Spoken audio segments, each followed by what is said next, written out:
मुस्लिम समुदाय ने पुलिस पर लगाए एक पक्ष पर कार्रवाई करने का आरोप, जिसके बाद आईएमसी के पदाधिकारियों ने राष्ट्रपति को संबोधित ज्ञापन एसीएम प्रथम को दिया। मामला थाना बारादरी क्षेत्र के नूरी रजा मस्जिद के पास कांवड़ यात्रा को लेकर बवाल का है। इसके बाद पुलिस आरोपियों की धरपकड़ कर रही। वहीं इस पूरे मामले को लेकर आईएमसी के पदाधिकारियों ने राष्ट्रपति को संबोधित ज्ञापन एसीएम प्रथम के नाम सौंपा। इस बीच आईसीएम के पदाधिकारियों ने ज्ञापन देते हुए कहा, थाना बारादरी के मोहल्ला जोगी नवादा में 23 जुलाई को दोपहर 2:30 बजे कांवड़ियों का जत्था गुजर रहा था। कांवड़ियों द्वारा शाही नूरी मस्जिद पर राख डाली गई, जिसको नमाज पढ़कर निकल रहे लोगों ने मना किया। प्रभारी निरीक्षक थाना बारादरी द्वारा भी कांवड़ियों को राख डालने से रोकने की कोशिश की गई, लेकिन कांवड़ियों द्वारा राख डालना बंद नहीं किया गया, जिस पर मुस्लिम समुदाय इसका विरोध करता है। इस पर कांवड़ियों द्वारा पथराव किया गया। इस दौरान आईएमसी प्रमुख नदीम खान ने पुलिस पर आरोप लगाते हुए कहा, पुलिस एक पक्ष पर कार्रवाई कर रही। उन्होंने कहा, मुस्लिम समुदाय की रिपोर्ट भी नहीं लिखी जा रही और न ही किसी का मेडिकल कराया गया।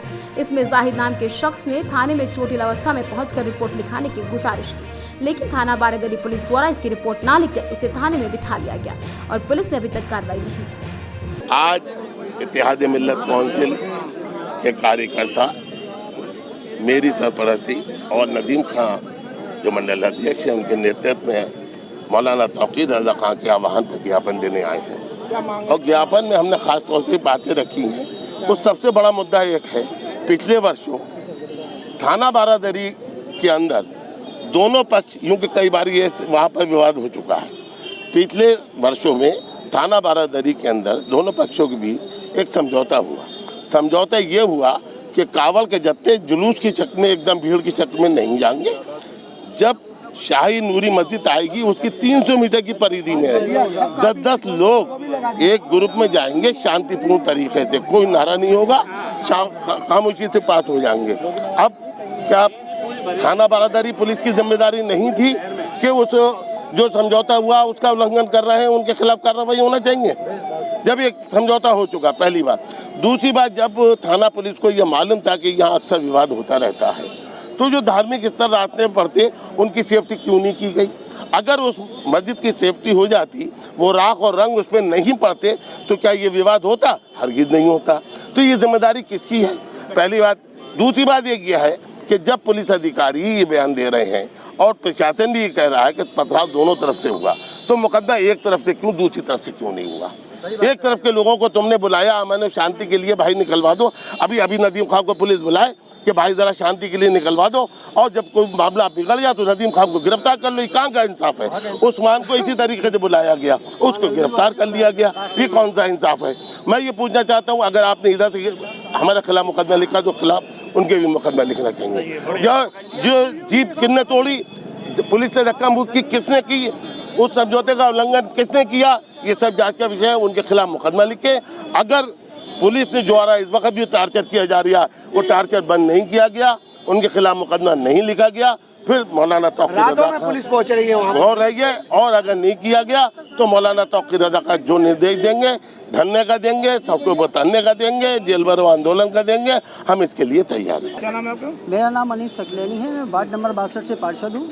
मैं ये प्रशासन से हाथ जोड़ के गुजारिश करता हूँ, जो भी पिंटन का मामला हुआ इसकी निष्पक्ष जांच होना चाहिए, क्योंकि हर साल जत्था निकलता है, हर साल मुहर्रम का जुलूस निकलता है, कुछ खुराफात तक माहौल बिगाड़ने की कोशिश करते हैं और कार्रवाई मुस्लिम पे होती है।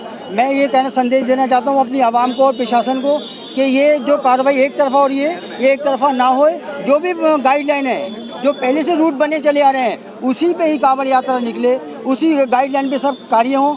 हम लोगों को टारगेट किया जा रहा है, हमारी माँ बहनों को परेशान किया जा रहा है, रातों में सीढ़ी लगाकर उनकी इज्जत आबरू पे, कोई खुला सो रहा है, कोई कैसे सो रहा है, खामोशी से सीढ़ी लगाकर छतों पे चढ़ रहे हैं, तो इसको बंद करा जाए। मैं एसएसपी महोदय से विनम्र निवेदन करता हूँ कि इस कार्रवाई को तत्काल प्रभाव से रोका जाए और जो दोषी हैं उनके ऊपर सख्त से सख्त कार्रवाई की जाए, क्योंकि दोषी एक नहीं है, दोनों समुदाय के लोग हैं। क्या जब हमको प्रताड़ित किया जाता है, जब भी हम कोई कदम उठाते हैं, इससे पहले हम कोई, क्योंकि हम लोग अमन चैन सुकून वाले लोग हैं, हम माहौल नहीं ख़राब करना चाहते अपने वार्ड बरेली या वार्ड का। तो हम यही हाथ जोड़ के विनती करते हैं अपने आला अधिकारियों से, महोदय से, कि इसकी निष्पक्ष जांच होए और जो भी दोषी हो, चाहे वो हिंदू हो या मुस्लिम हो, उसके बाद सख्त से सख्त कार्रवाई की जाए। एक विशेष को टारगेट नहीं बनाया जाए, क्योंकि अभी आने वाले 29 तारीख को एक हमारा मुहर्रम का जुलूस निकलेगा, वो भी मोरिया गली से निकलेगा। तो मैं उनसे एक मांग करना चाहता हूँ कि बहुत पर्याप्त फोर्स होना चाहिए, किसी भी किस्म की कोई दिक्कत कोई परेशानी नहीं आना चाहिए। जब तक हम मुहर्रमदारी और सही से कार्रवाई नहीं हुई तो मुहर्रम का ताजिया जुलूस है हम नहीं उठाएंगे, क्योंकि जिनको कार्रवाई है उनको छोड़ा जाए और निष्पक्ष जांच होना चाहिए। उस्मान भाई को बेकसूर पकड़ा गया। उस्मान भाई को इंस्पेक्टर बारादरी ने खुद फोन करके बुलाया था कि आप आइए, वो पूर्व में सभासद भी हैं और बारादरी पुलिस मित्र भी है। अब आप कोई मुझे बुलाता है कि मेंबर साहब आइए और ये जत्था निकालिए, मैं आऊँ जत्था निकलवाने के लिए, मेरे पर कार्रवाई हो जाती है। ये कहाँ का इंसाफ है, कहाँ का ये कानून है? तो मैं यही कहना चाहता हूँ, मैं बेकसूरों को पकड़ा जा रहा है, परेशान करा जा रहा है, तो मैं चाहता हूँ निष्पक्ष जांच हो और जो बेकसूर हो उनको तुरंत तात्काल प्रभाव से रिहा किया जाए। देखिए, ये कार्रवाई बिल्कुल अन्यायपूर्ण है और जिस तरीके से ये कार्रवाई हो रही है, जिस तरीके से ये कार्रवाई हो रही है उसके खिलाफ में इत्तेहाद मिल्लत कौंसिल आज ज्ञापन देने आई है। अगर जिला प्रशासन और पुलिस प्रशासन इस बात से नहीं चेता, भाई हमारी बहन माएँ बेटियों के साथ में जाकर पुलिस रात में तोड़फोड़ कर रही है, एक ही पक्षीय कार्रवाई कर रही है, और अगर इस चीज़ को तत्काल नहीं रोका गया तो हम विवश होंगे सड़कों पे उतरने के लिए। हज़रत मौलाना तौकीर रज़ा साहब के निर्देश पर बुज़ुर्गों के साथ ज़्यादती करी जा रही है, मारा पीटा जा रहा है। इसलिए प्रशासन से ये हमारी मांग है कि निष्पक्ष तरीके से कार्रवाई करें। हम ये नहीं कहते कि हमारे मुस्लिम समाज में अगर किसी ने कोई गलती करी उसे बख्श दे, बिल्कुल उसे भी सज़ा दे, लेकिन निष्पक्षता के आधार पर ऐसा ना हो कि आप लोग वन साइडेड कार्रवाई कर बरेली के अमनो अमान को खलल पैदा करना चाहते हैं। ये दिखा देना चाहते हैं कि इस समाज के हमेशा हिकारत की नज़र से देखा जा रहा है और देखा जाता रहेगा। काय का फरीदपुर में क्या मामला है? अरे फरीदपुर में आप ये देखें, एक मिनट देखिए, लोग नवादा में सीढ़ी लगाकर घरों पे चढ़ा जा रहा है गलत नाम खोलने की नीयत से। सिर्फ एक ही समाज के लोगों के घरों की दरवाजे तोड़े जा रहे हैं, उनका उत्पीड़न किया जा रहा है।